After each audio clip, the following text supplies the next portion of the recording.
E eis que uma voz dos céus dizia: Este é o meu Filho amado, em quem eu me comprazo.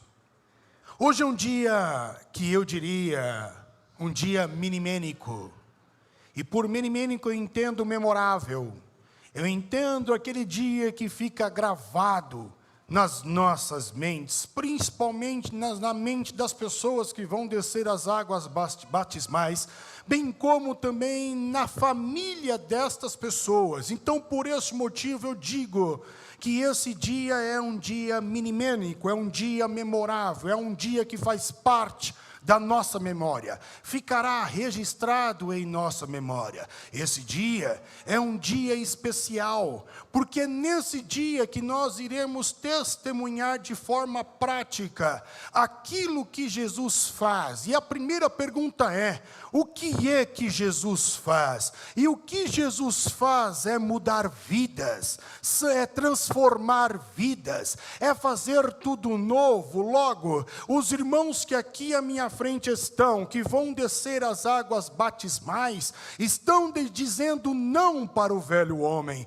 estão dizendo não para as velhas coisas, e estão vivendo um novo momento, estão dizendo ao mundo que Jesus transforma, que Jesus muda. Entretanto, eu também diria que esse dia é um dia especial, que este nosso momento de agora também é um momento especial, porque também vemos na prática parte daquilo que eu caracterizo como sendo a nossa identidade como cristão.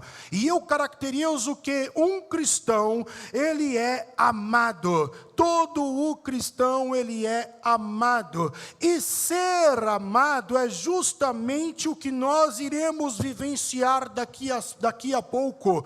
Quando eu me sinto amado, eu procuro responder de alguma forma. E da forma que eu encontro para responder é demonstrando de forma testemunhal o meu relacionamento pessoal em fé com Deus. Por esse motivo, nós descemos as águas batismais. Eu desço a água do batismo para mostrar ao mundo a minha decisão. Eu desço as águas do batismo para mostrar ao mundo que eu me sinto amado. E por esse motivo eu entendo que ser amado faz parte da nossa característica como cristão. E o interessante é que de fato nós estamos conversando em nossa igreja justamente sobre cristão e identidade. E ser amado é uma dessas características. O cristão, a grosso modo, ele é aquele que segue a Cristo.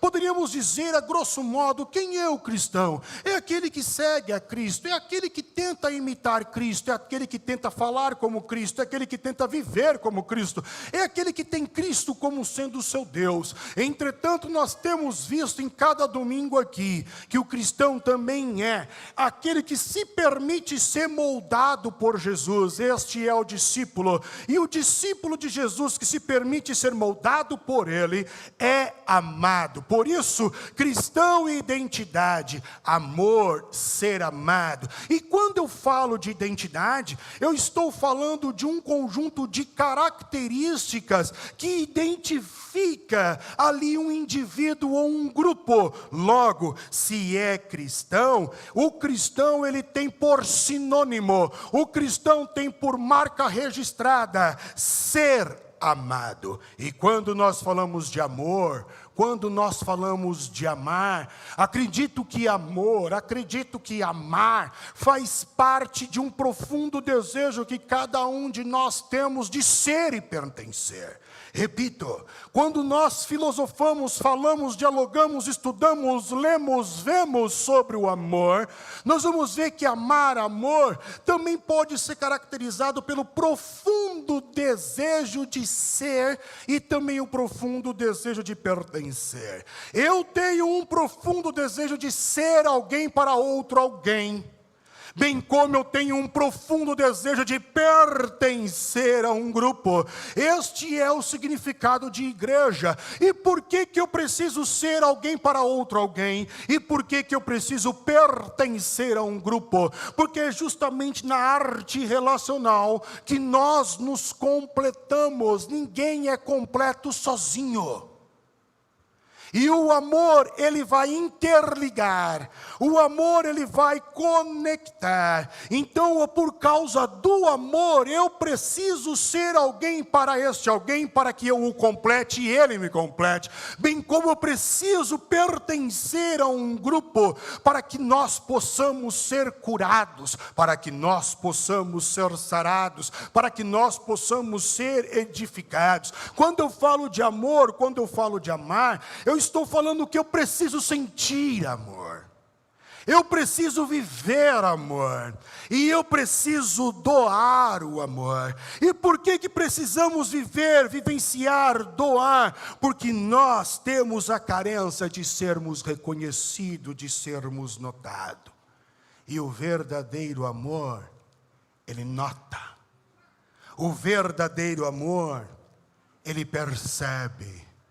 E aquele que um dia aprendeu a amar, ele também pratica o amor.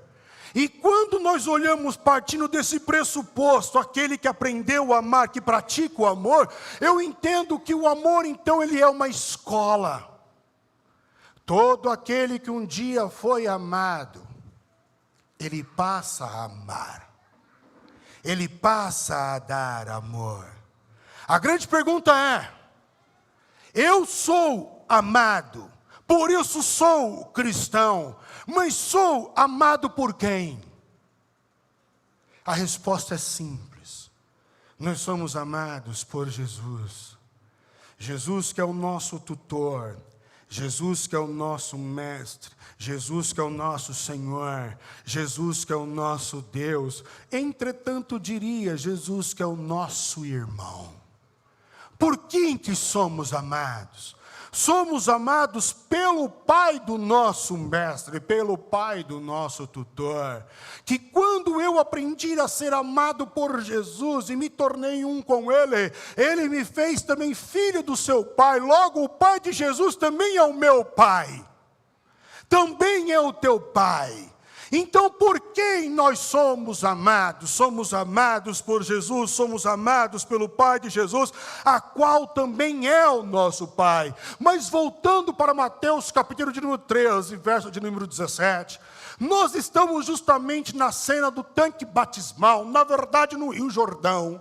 Jesus está se batizando. No capítulo de número 3, Jesus foi até João, o seu primo, considerado e conhecido como o Batista. E quando ele chega lá, ele é batizado. Quando ele sai das águas batismais, diz a Bíblia Sagrada, que o Espírito Santo repousa sobre Jesus e uma grande voz ecoa. Uma voz diz: este é o meu filho amado, em quem eu tenho muito prazer. O que eu acho interessante é que por mais que tal frase tenha um destino certo e tenha chegado em Jesus, nada do que acontece em Jesus fica restrito para Jesus. Tudo o que acontece com Jesus, ou tudo o que Jesus é, ou tudo o que Ele faz, repercute para toda a raça humana. Então, quando Deus o Pai, Ele vem e diz que Jesus é filho amado, essa expressão bateu em Jesus e refletiu para cada um de nós. Logo, se Jesus é filho amado, eu e você, nós também somos filho amado, tão quanto Cristo. E por que eu digo isso? Porque Paulinho, em sua teologia, ele vai dizer que tudo aquilo que aconteceu com Adão acontece com a raça humana, e tudo aquilo que acontece com Cristo também repercute para a raça humana. Logo, nas palavras do meu amigo Paulinho, Jesus, ele é o segundo Adão. Então, onde Adão falhou, Jesus, ele teve sucesso. E Paulo escreve aos Romanos, capítulo de número 5, verso de número 18: pois assim como por uma só ofensa veio o juízo sobre todos os homens para a condenação, assim também por um só ato de justiça veio a graça sobre todos os homens para a justificação da vida. Porque como pela desobediência de um só homem, Adão, muitos foram feitos pecadores, assim pela obediência de um só, Jesus, muitos serão feitos justos. Se Jesus é filho amado, você também é filho amado. Se Jesus é herdeiro, você e eu também somos herdeiros. Herdeiros com Cristo e co-herdeiros com Cristo. Logo, tudo aquilo que diz respeito a Cristo, cabe a mim e cabe a você também. Somos filhos amados. No que diz respeito ao cristão e à identidade, se algum dia alguém chegasse em você e perguntasse para você, você é cristão? Sim, eu sou cristão.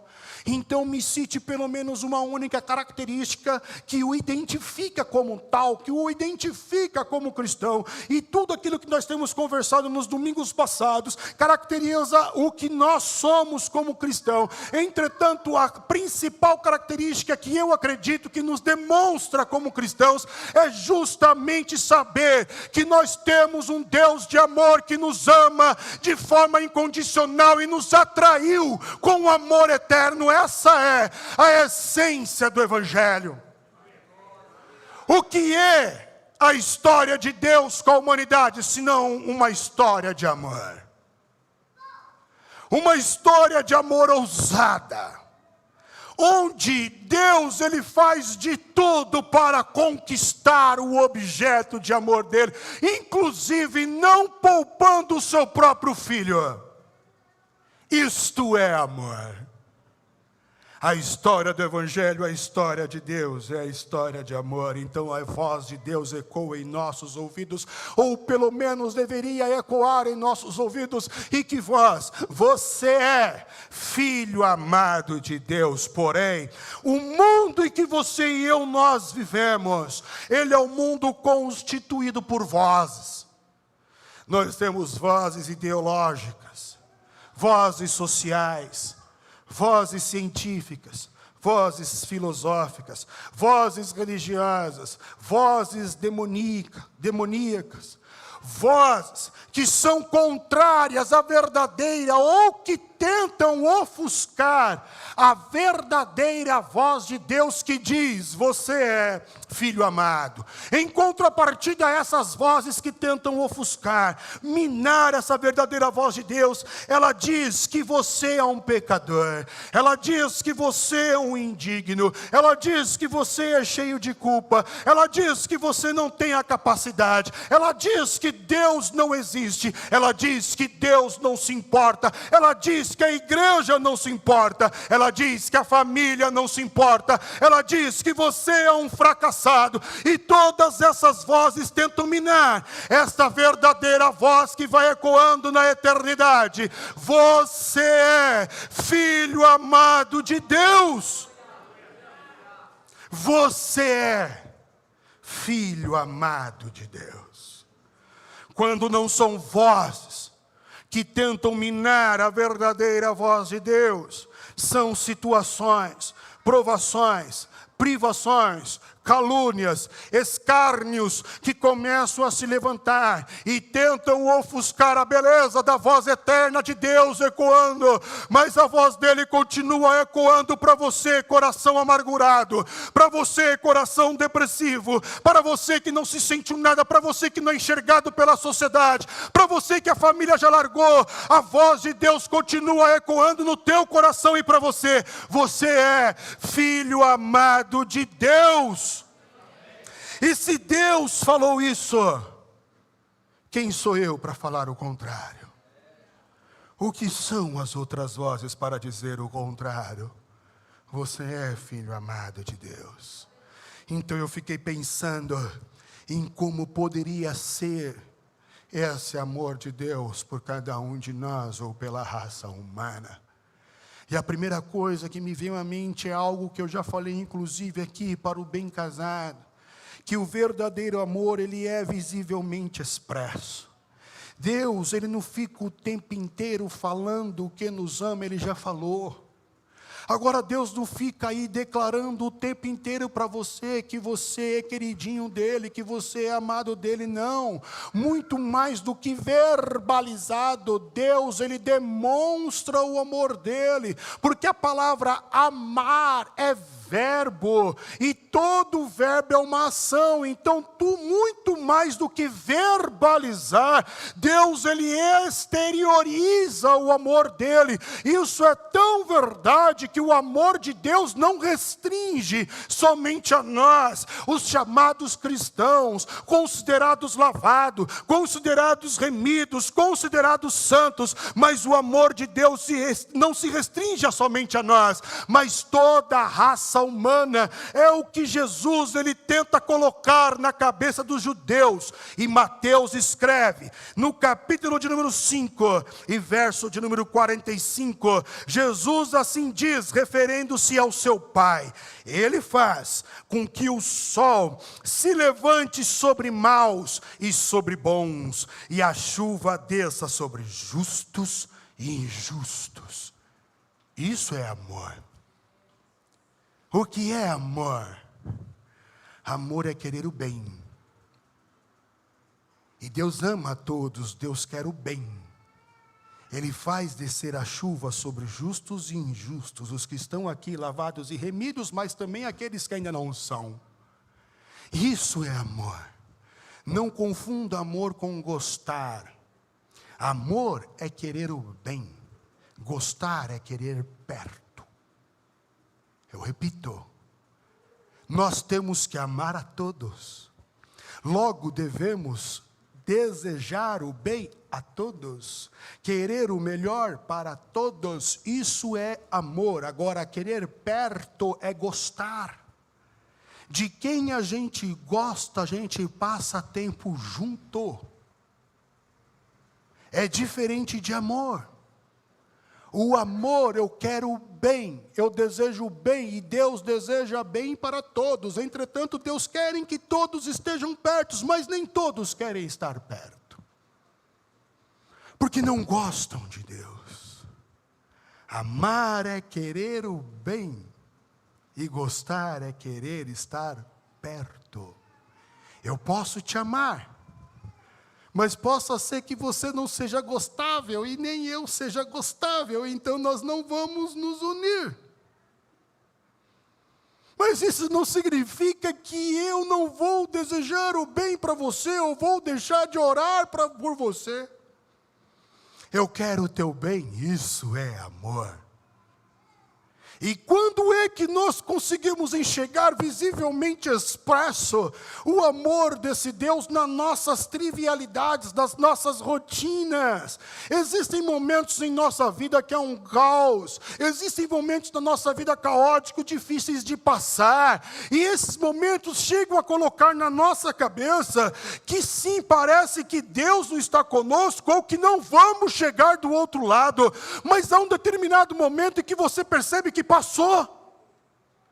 E quando você percebe que passou, que você olha para trás, você e eu agradecemos o nosso Deus. Então, quando é que nós vemos o amor de Deus sendo emanado nas nossas trivialidades? Naqueles momentos que julgamos que não vamos vencer, mas chegou a hora e você venceu, e você nem percebeu que venceu. Quando é que eu vejo o amor de Deus, Ele sendo emanado nas nossas trivialidades? Quando você e eu cometemos a fatalidade de pecar, de errar. Quando nós deslizamos, quando nós erramos, aí nós vamos para o secreto, e ali o Espírito Santo vai trabalhando em nossa mente, e ali nós vamos nos arrependendo. Aí você e eu então partimos de volta para a casa do Pai. E quando chega na casa do Pai, o que você e eu nós merecemos é justamente maltrato, é apontamento, é condenação. Entretanto, o Deus de amor não faz isso. O Deus de amor, Ele pega você. O meu filho que estava morto reviveu.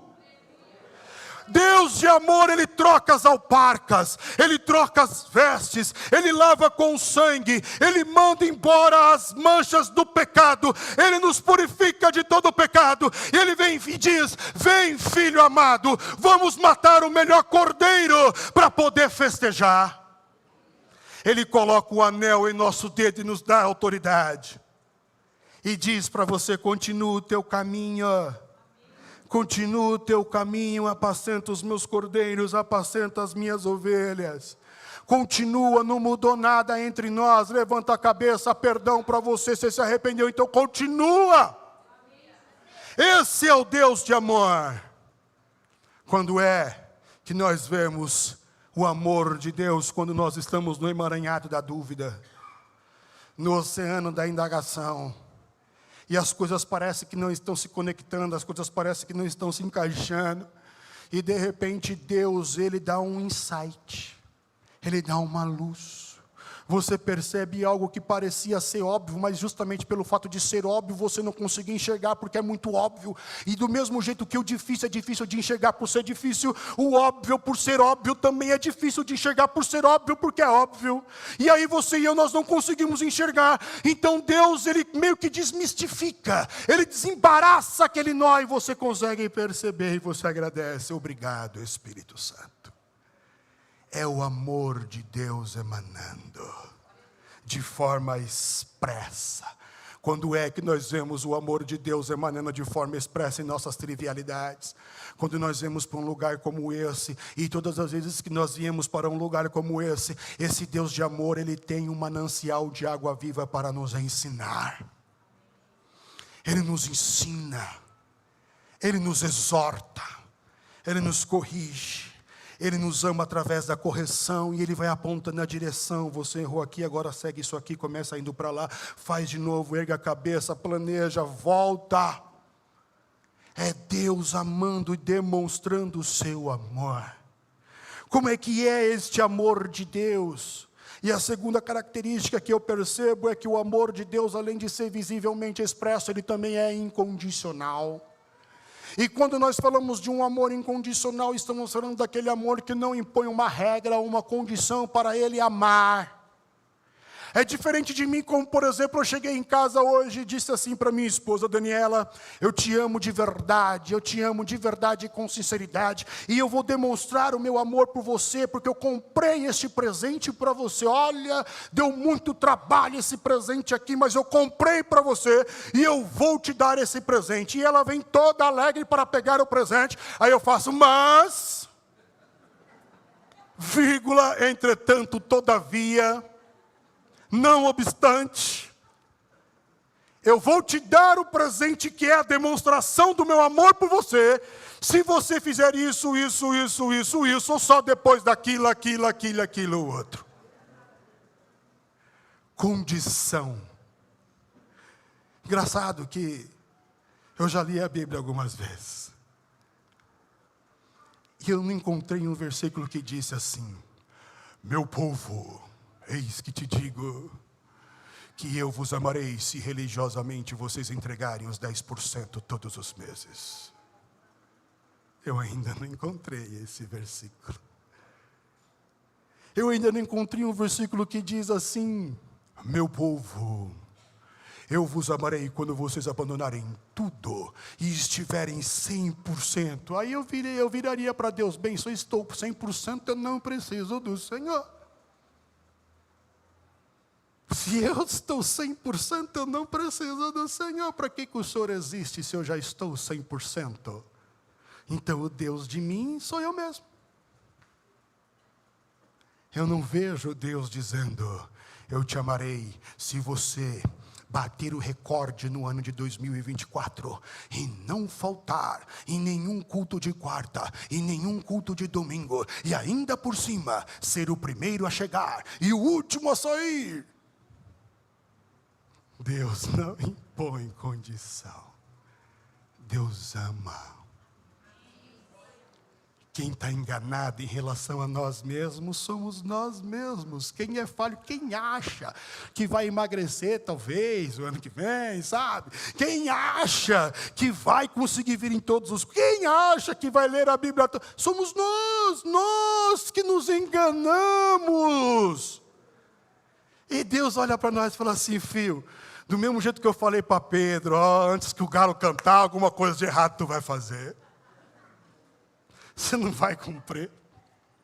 Você não vai cumprir. Deus ama de modo incondicional.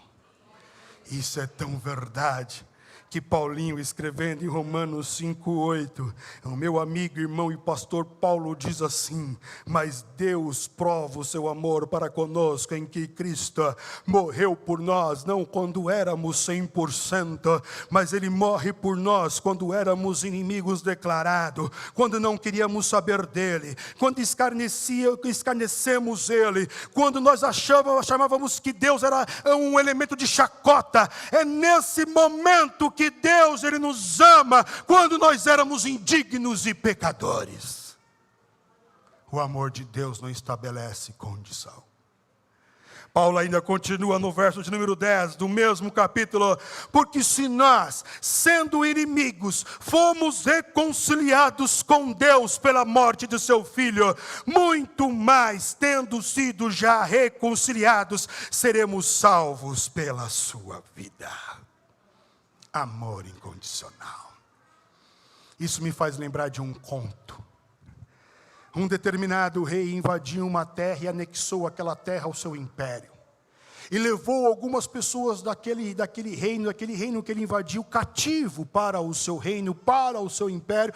E levou essas pessoas justamente como mão de obra, escrava. Dentre as pessoas que ele capturou e que ele levou para o reino dele, havia a princesa daquele reino que ele invadiu. O grande problema é que ele se apaixonou por aquela princesa. Então ele tira ela do meio daqueles homens, daquelas pessoas, coloca ela no palácio, dá para ela tudo o que ela precisa ter para poder viver bem, toda a comodidade do mundo e todas as joias preciosas, e ele trabalha para que ela se sinta contente, alegre, plena e contemplada em tudo. Só que ela não se sente alegre, ela não se sente feliz. Aquele rei dá parte do reino para ela, aquele rei quer casar com ela e transformar ela na rainha do reino. Entretanto, ela não se sente feliz, até que chega um dia que ele dá um grande banquete. E nesse banquete ele senta na mesa para conversar com aquela princesa. E ele pergunta: tudo eu te dei. Eu já te dei tudo que o ouro pode comprar. Eu já te dei todas as joias preciosas. Eu já te dei tudo do meu reino. E quero te transformar em minha rainha.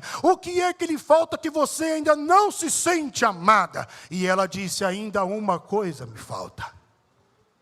A liberdade. Eu não sou livre. E aqui eu encontro o terceiro princípio do amor de Deus. Então o amor de Deus, ele é visivelmente expresso, ele é incondicional. Mas o amor de Deus também é o que deixa livre. O amor de Deus liberta. O amor de Deus não amarra ninguém. O que nós estamos testemunhando nessa noite, com todos esses candidatos que irão descer as águas batismais, é justamente uma demonstração da liberdade optada por eles em prol do Cristo em fé e em amor. É isso que nós estamos testemunhando. Ninguém obrigou a nada. Deus nos deixa tão livres que Ele nos fez a sua imagem e semelhança. E uma das características de ser imagem e semelhança de Deus é justamente o fato de você ser livre ao ponto de virar para Deus e dizer: Deus, o Senhor é um cara legal, mas eu não quero nada com você. Como pai, Ele vai sentir como sentiu o pai do filho pródigo. É isso mesmo que você quer? É. Você vai sair da minha casa? Vou. Você vai sair do meu regaço, do meu abraço, do meu calor? Vou.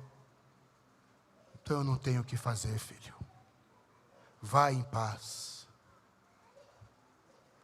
Livre. Deus não escraviza ninguém.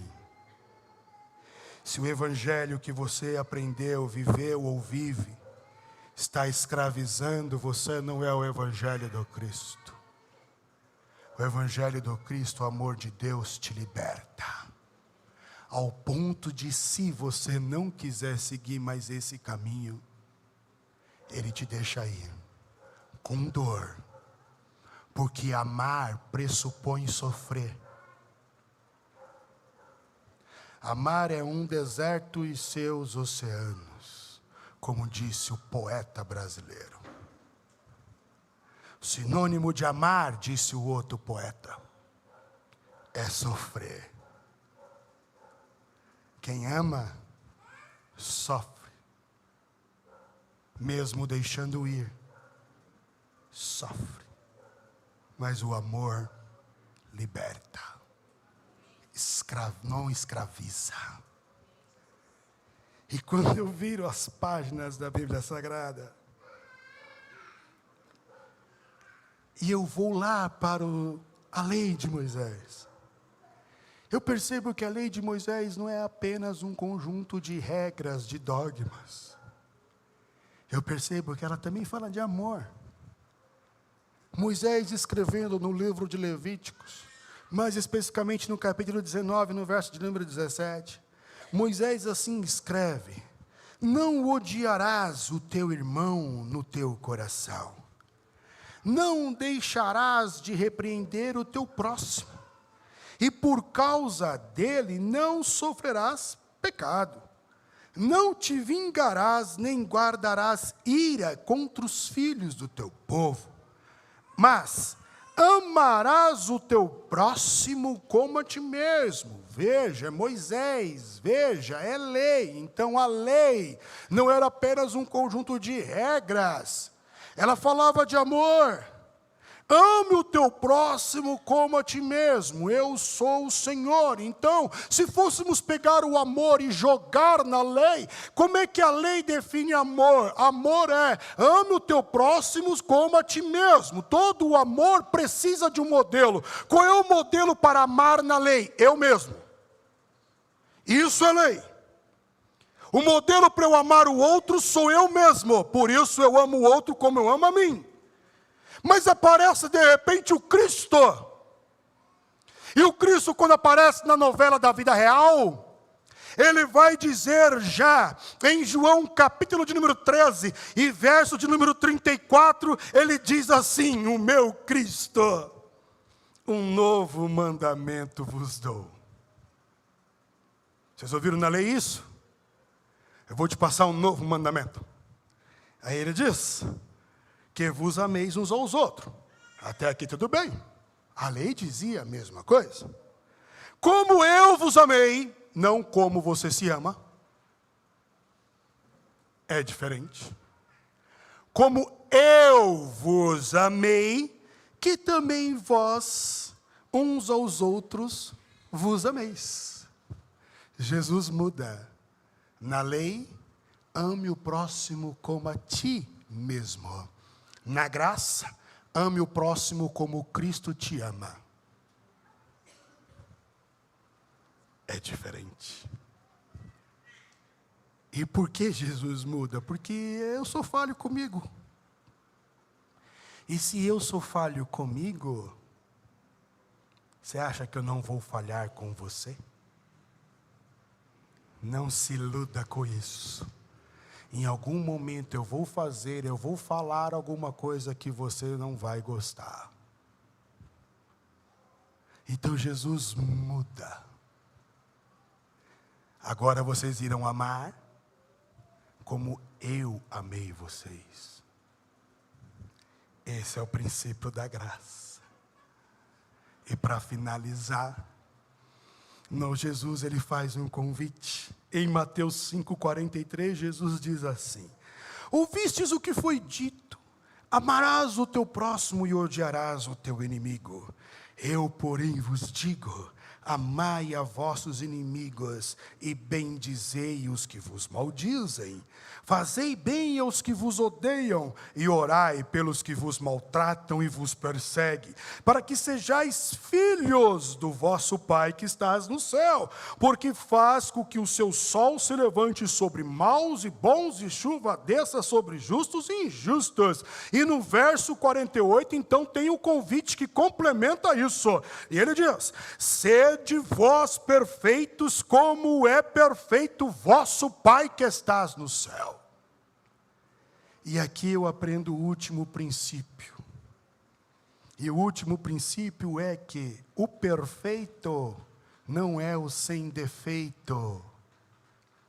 Eu repito, o perfeito não é o sem defeito. O perfeito é o que ama o diferente e vive com o diferente de forma harmoniosa. Este é o perfeito. Porque se Deus é perfeito e faz nascer o sol para justos e injustos, e descer chuva para justos e injustos, isso é perfeição dentro do contexto que Jesus está falando. Logo, o perfeito não é o sem defeito, o perfeito é aquele que ama e vive harmoniosamente com o diferente.